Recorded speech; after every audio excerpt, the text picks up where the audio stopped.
From Edgewater Presbyterian Church, this is Jerry. There's a haunting scene from Renaissance Florence that still speaks to our own time. On May 23, 1498, the Dominican friar Girolamo Savonarola stood on the gallows in the Piazza della Signoria. The church that once praised him for his piety now condemned him as a heretic.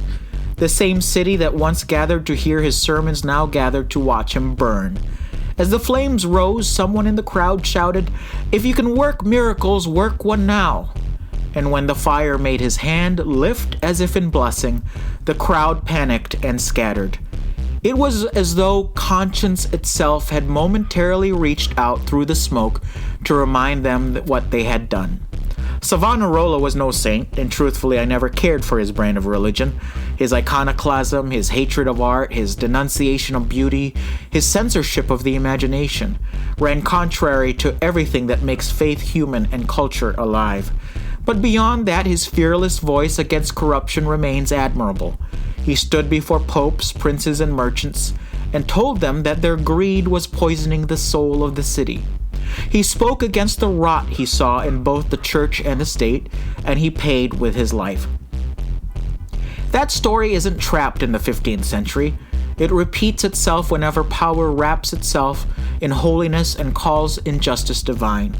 We are seeing it again now. When a government weaponizes fear, sending agents into our neighborhoods to raid homes, detain parents, and terrorize children, it claims to uphold the law but acts against love and mercy. And when Christian nationalists cheer it on, praying over the cruelty as if it were a holy cause, that isn't faith. It's blasphemy. It's the spiritual corruption of a church that has forgotten who it is supposed to serve. Faith should be a check against tyranny, not its megaphone. The early followers of Jesus faced down empire by living compassion, not by aligning with it. They sheltered strangers, fed the hungry, and cared for prisoners. To follow that example today means to resist systems that strip dignity from immigrants, the poor, or anyone cast aside. It means confronting the state when it crushes the vulnerable, and confronting the church when it blesses the cruelty in God's name. We can't just oppose political corruption. We have to oppose spiritual corruption too. Because if the soul of a nation decays under the weight of fear and nationalism, no election or policy can save it. What will save it are people who remember that the fire of conscience still burns hotter than the bonfires of hate. People who, when told to stand aside, stand up instead. And this weekend we can do exactly that.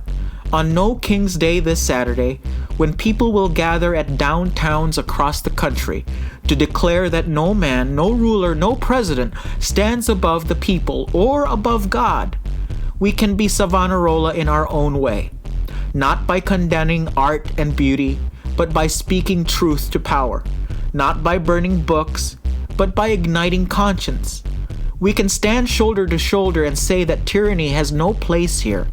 We can say that our faith does not serve kings, it serves the poor, the hungry, and the displaced. Savonarola's hand may have lifted in the flames by accident, but maybe it was also a sign, a reminder that even in the face of death, faith can still move, still bless, still point toward a better way.